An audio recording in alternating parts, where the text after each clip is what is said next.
sejam todos muito bem-vindos.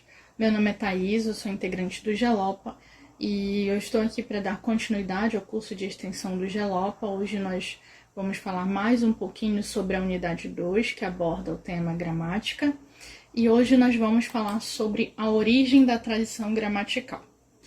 Muito bem, apesar de o nosso objetivo geral ser origem da tradição gramatical, nós vamos tentar ver como é que essa origem reflete o início da produção gramatical aqui no Brasil. Para tanto, nós vamos seguir um percurso que é o seguinte percurso. Nós vamos mencionar a preocupação dos filósofos da Grécia Antiga com a linguagem, apresentar a história do período helenístico que culmina com o nascimento da primeira gramática do Ocidente, pontuar como o legado grego chegou a Roma, expor brevemente o início da gramatização latina, comentar o nascimento da gramatização em português e apresentar o início do contexto brasileiro de gramatização. Eu sei que é muita informação, mas nós vamos trabalhar aqui de maneira sintética.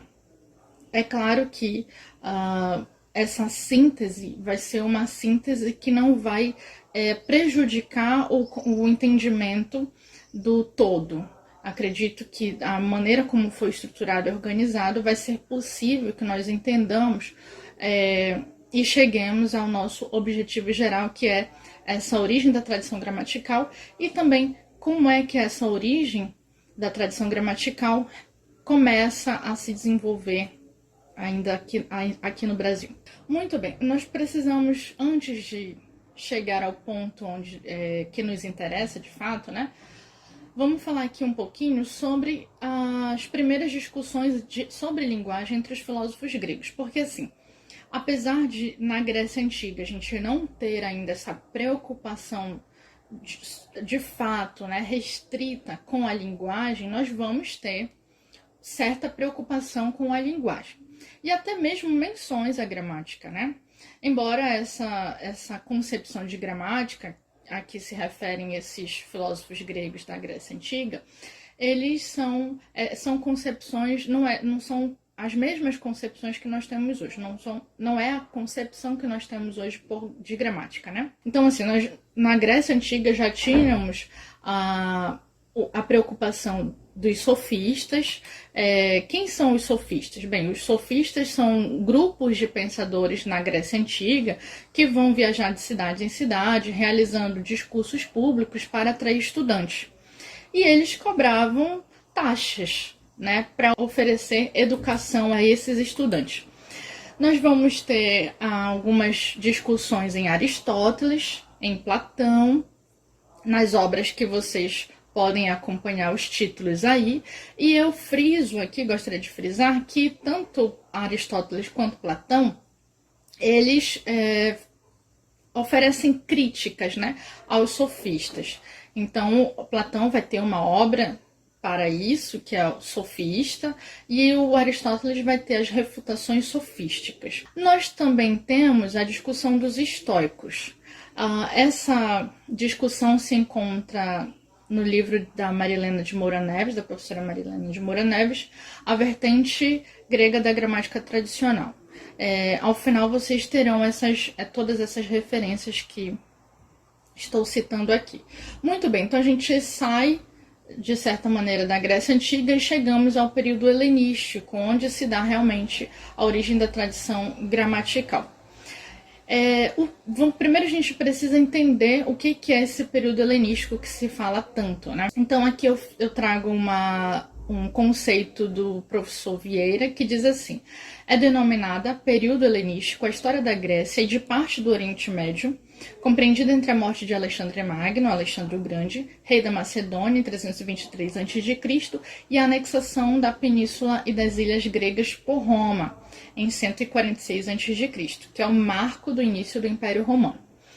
Muito bem, então Alexandre tinha um ideal, que era o de difundir a língua e a cultura gregas aos territórios que conquistava. E ele vai fazendo essas conquistas. E o que vai acontecer com na Grécia, né, a partir do momento em que se dão essas conquistas, né, de outros povos? Esses povos começam a entrar na Grécia. esses povos conquistados por Alexandre começam a entrar na Grécia, só que tem um detalhe, gente, eles não falam o grego clássico, eles falam as suas línguas nativas. E os gregos começam a se incomodar com isso, porque aí eles vão chamar essa entrada de outros povos na Grécia, né, que não falam grego, eles vão chamar de invasões bárbaras. Por que eles vão começar a se incomodar com esses povos entrando na Grécia? Porque aí o professor Vieira nos diz o seguinte: como todas as línguas naturais de todos os tempos, a língua grega apresentava no período helenístico enorme variação. Então, assim, os gregos eles vão perceber eles vão se dar conta, sim, de que a língua grega está sofrendo mudança. Só que, como o professor Vieira diz o seguinte, os gramáticos alexandrinos, eles reconhecem que a língua tinha sofrido mudança, mas eles vão avaliar essas mudanças de forma muito negativa. E, além disso, eles vão querer igualar o grego escrito nos séculos 6 e 5 a.C. em Atenas ao grego falado no século 3 a.C. em Alexandria. Então, eles se veem com um objetivo muito pontual, que é o intuito de preservar a língua correta de Homero. Homero, os escritos de Homero, Homero é um autor da literatura que usa a língua grega de forma modelar, exemplar. Então eles vão tentar preservar essa língua correta de Homero, correta entre aspas, dos barbarismos. Então os filólogos, que são os gramáticos alexandrinos, vão começar a descrever e comentar esses textos homéricos, né? Então eles vão começar a fazer um estudo muito criterioso e pormenorizado de aspectos fonéticos, ortográficos, morfológicos, sintáticos, estilísticos, etc. Então, desde sempre, como coloca o professor Vieira, língua e poder político-econômico andavam sempre de mãos dadas. O que ele quer dizer com isso? Que, na verdade, o incentivo, né, a tomada de decisão de estudar a língua, por estudar a língua, não é tomada pela língua, necessariamente. Há um caráter, um aspecto extralinguístico, há uma questão extralinguística que impulsiona o estudo da língua, tá? E esse aspecto aí vai se dar por uma questão política e econômica, porque a Grécia, com essas ditas invasões bárbaras, ela vai começar a perder o seu privilégio, né, de quem conquista, né? Então a gente tem a tentativa aí dessa preservação da língua grega. Então é assim que os eruditos alexandrinos inauguram a tradição prescritivo-normativa nos estudos gramaticais e fazem, então, nascer a descrição do primeiro sistema gramatical de uma língua ocidental. Essa obra vai ser chamada de Tecne Grammaticae. Tá? Esse é o título da primeira gramática, e quem escreve essa gramática é Dionísio Trácio, né? Tecne significa arte, técnica, e Grammaticae, gramática. Então, essa é a primeira gramática conhecida de uma língua europeia, editada pela primeira vez no Ocidente em 1715. E aqui eu gostaria de fazer duas observações que estão em obras diferentes da professora Maria Helena e, de certa maneira, são observações que se complementam, que é a seguinte: a professora Maria Helena vai dizer o seguinte: a Tecne Grammaticae se trata de uma gramática descritiva, certo? Embora, pelos padrões selecionados para a descrição, fique revelada uma finalidade normativa, porque eles vão fazer os comentários e a descrição dos textos homéricos para verificar como se compõe, como se estrutura o grego clássico.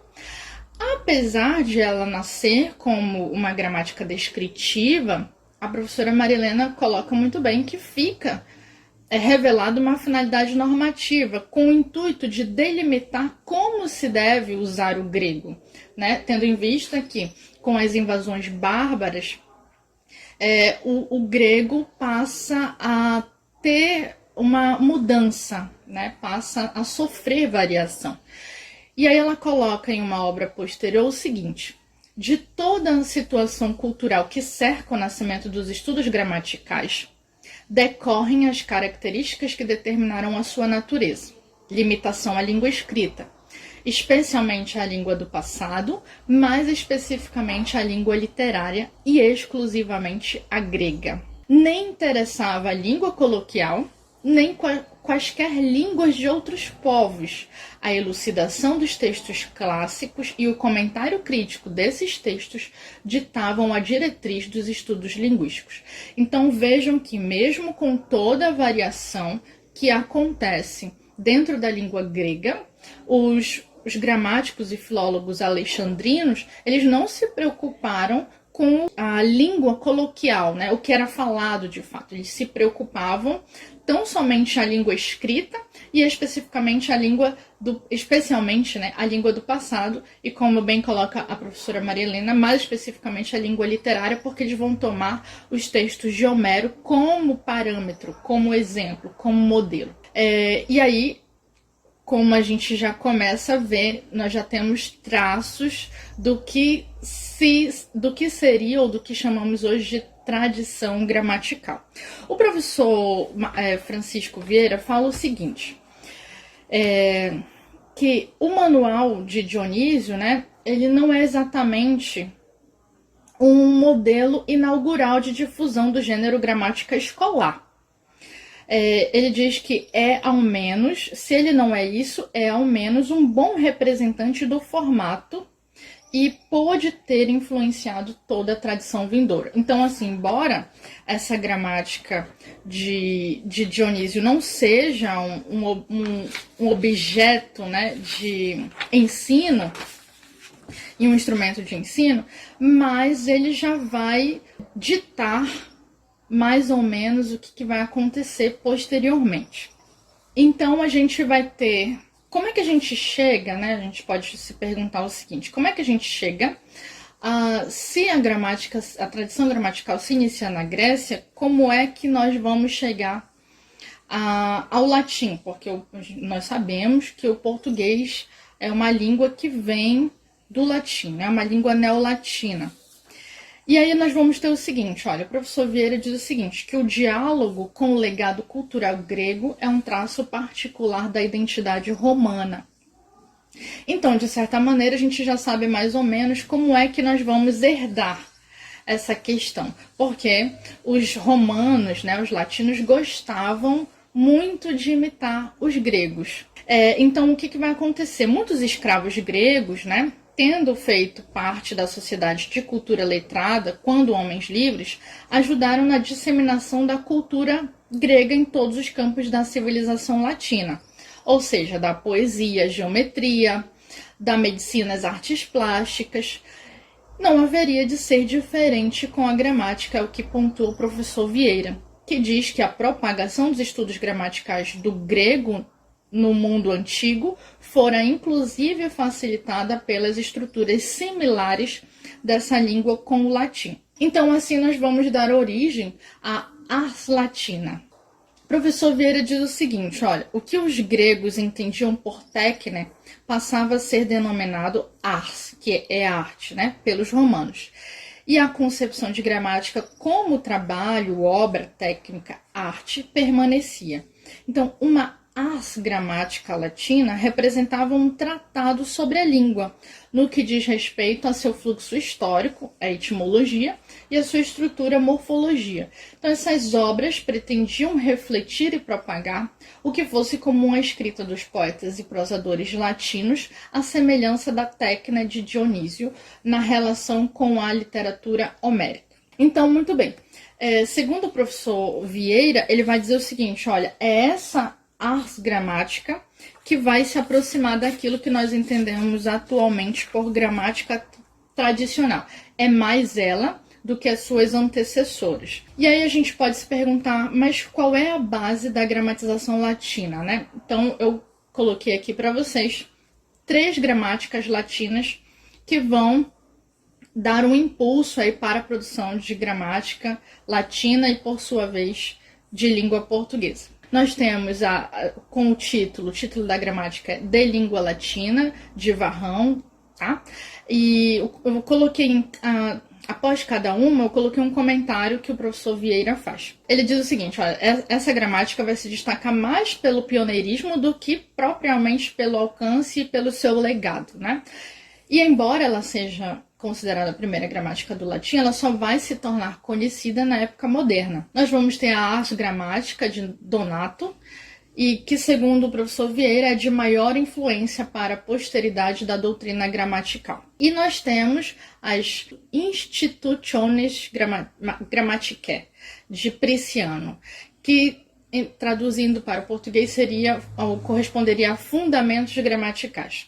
Segundo o professor Vieira, Prisciano produziu uma obra destinada principalmente aos aprendizes de latim, que é uma língua da esfera político-administrativa de Constantinopla até o século VII depois de Cristo.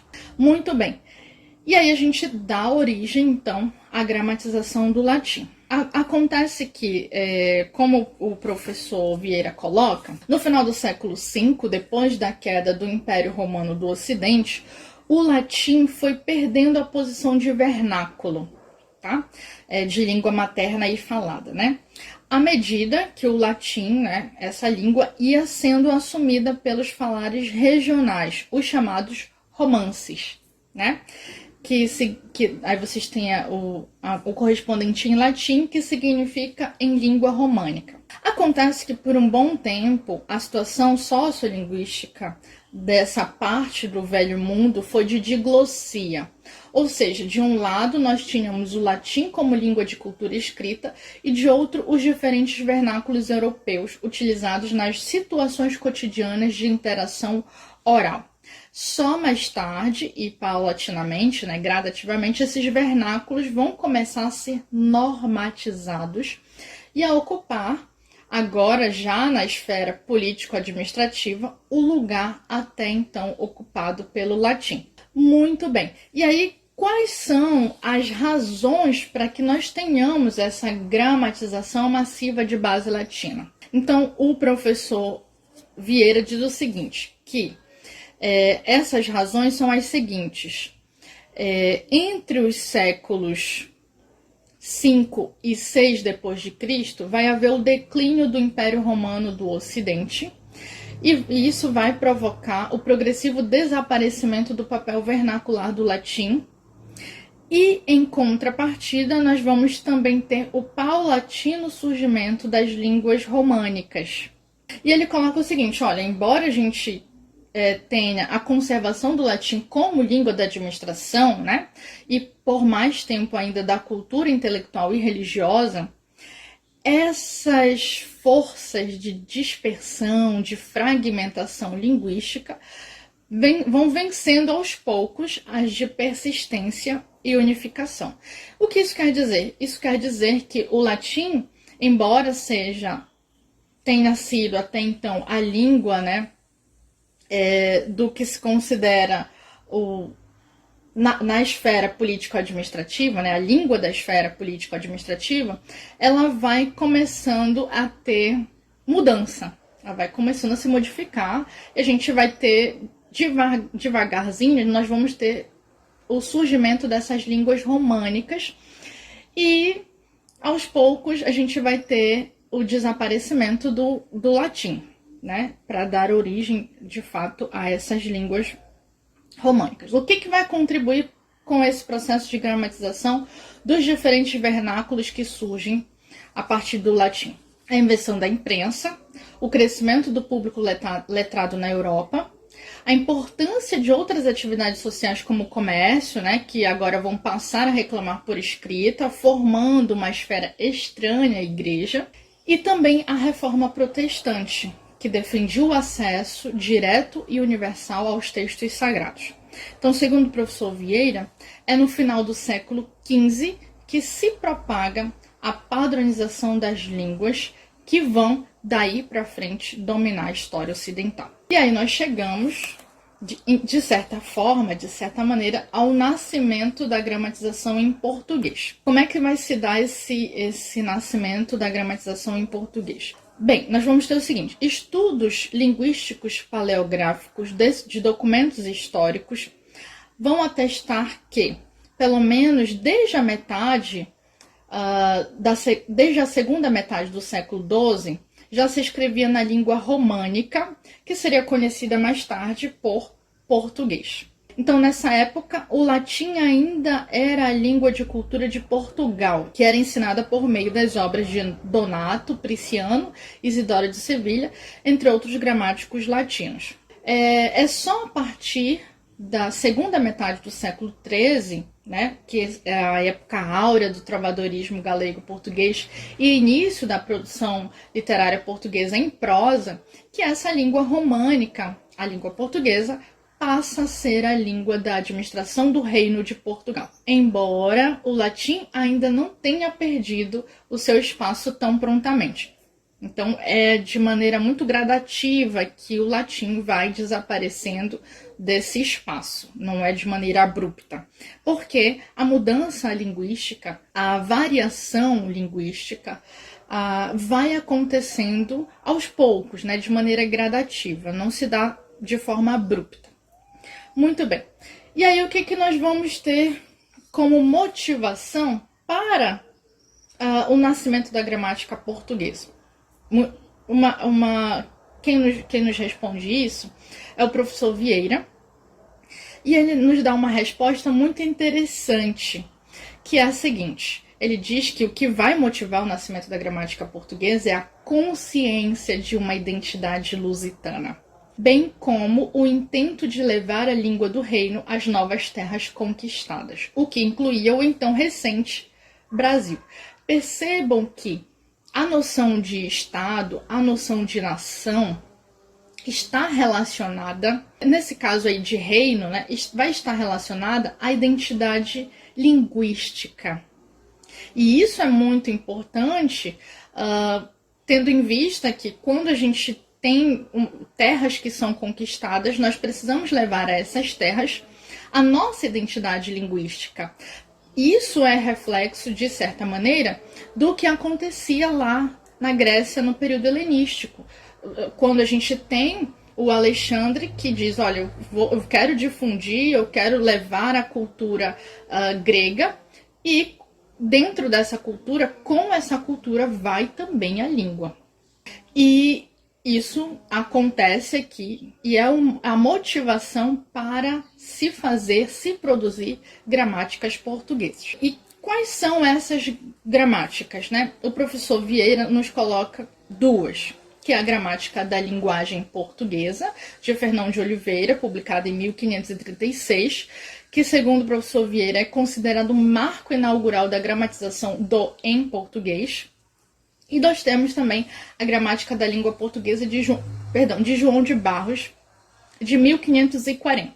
Segundo o professor Vieira, são justamente o normativismo e o latinismo da gramática de Barros que levaram muitos a considerarem-na a primeira gramática eminentemente normativa da língua portuguesa. E aí, como é que nós chegamos já com esses passos iniciados da gramatização em Portugal, como é que nós chegamos ao contexto brasileiro? Bem, como o professor Vieira nos apresenta, os primeiros instrumentos de gramatização do português não foram recorrentes na educação gramatical brasileira dos 2 primeiros séculos. Acontece que, segundo ele, não se pode deixar de registrar que é dessa época o estabelecimento do padre Antônio Vieira como um dos principais modelos linguísticos nas gramáticas, ortografias e dicionários. Então, assim, nós vamos ter como uma primeira gramática, né, a Arte da Gramática da Língua Portuguesa, de Antônio José dos Reis Lobato. Perdão pelo sobrenome dele estar em minúscula, foi um probleminha de digitação. Esse seria o possível pseudônimo de Antônio Pereira de Figueiredo. Segundo o professor Vieira, essa obra foi a primeira gramática oficial para o ensino de português em todo o Reino de Portugal, o que incluía o Brasil, atendendo às então recentes políticas linguísticas do secretário de Estado do Reino, Sebastião José de Carvalho e Melo, o tão conhecido como o Marquês de Pombal. Então, percebam que nós temos uma observação, tá? colocada também pelo professor Vieira, que diz o seguinte: alguns estudiosos da questão costumam asseverar não ter havido estudos da língua portuguesa no Brasil até a primeira metade do século XIX.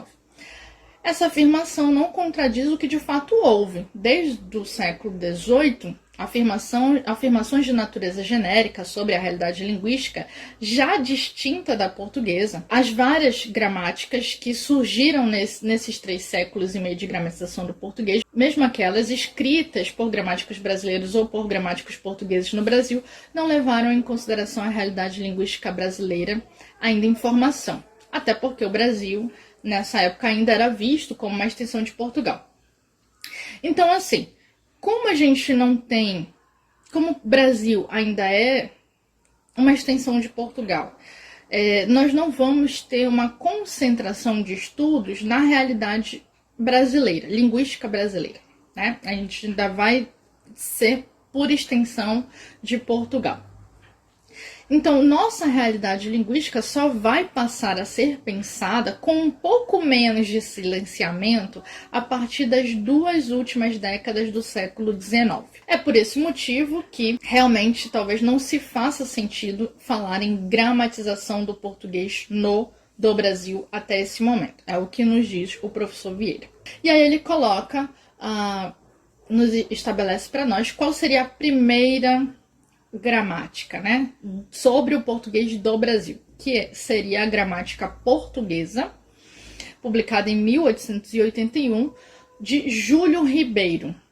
Como eu disse para vocês, ela é considerada o marco inaugural do pensamento gramatical sobre o português do Brasil. E é a partir daí que nós vamos ter o impulso e a preocupação com a produção de gramáticas do português do Brasil ou, em certa medida, do português brasileiro.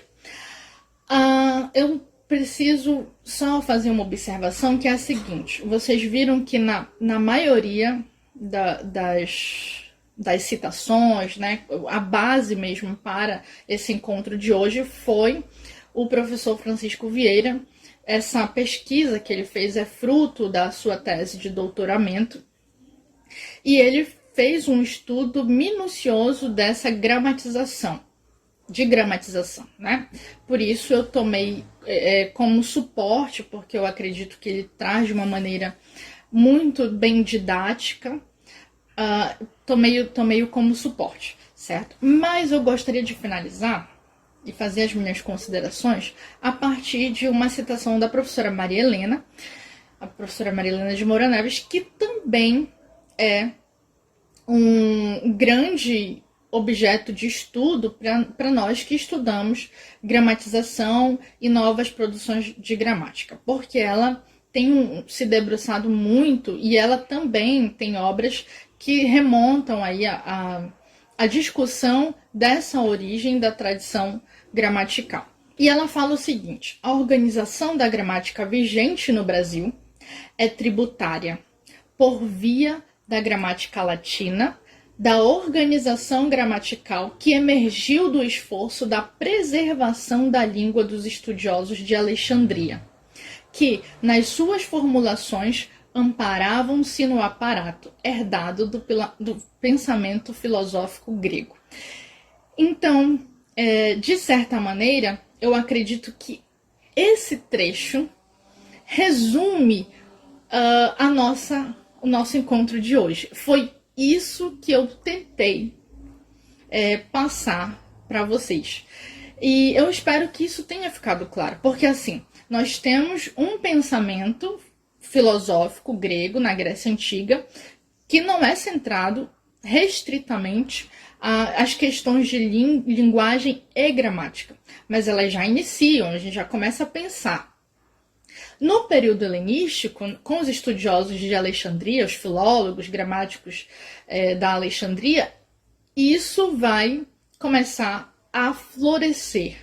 Eles dão o início, dão o primeiro passo, originam a tradição, a tão chamada tradição gramatical, que vai, por sua vez, ser essa produção de gramáticas na Grécia, vai ser copiada pelos pelos latinos, né, pelos romanos, e como a nossa língua portuguesa advém, né, vem do latim, então nós vamos herdar esse fazer gramatical, tá? Eu espero que eu tenha ajudado e, de certa maneira, tentar alargar um pouquinho, ter conseguido alargar um pouquinho o conhecimento, que esse conhecimento é um conhecimento bem grande, é um conhecimento expressivo, há muita informação. De certa maneira, talvez eu tenha deixado algumas coisas para trás, com certeza deixei, mas eu acredito que as pontuações, as ponderações que foram feitas foram possíveis de entender esse todo, esse vasto. Mas fica aqui o meu pedido a vocês de que vocês continuem. A partir das minhas referências, como vocês podem ver aí na tela de vocês, vocês possam pesquisar e se debruçar mais sobre esse conteúdo que é tão importante para nós que somos professores, estudantes de letras, para atuarmos como professores, ou mesmo cidadãos comuns que falamos e utilizamos a língua e somos, de certa maneira, expostos a estudar a gramática, né? E aí a gente precisa entender como foi esse fazer, né? Por que, aquela velha pergunta, né? Por que nós temos que estudar gramática, né? Então, fica aqui a minha contribuição. Eu agradeço muito a participação de todos vocês. Muito obrigada.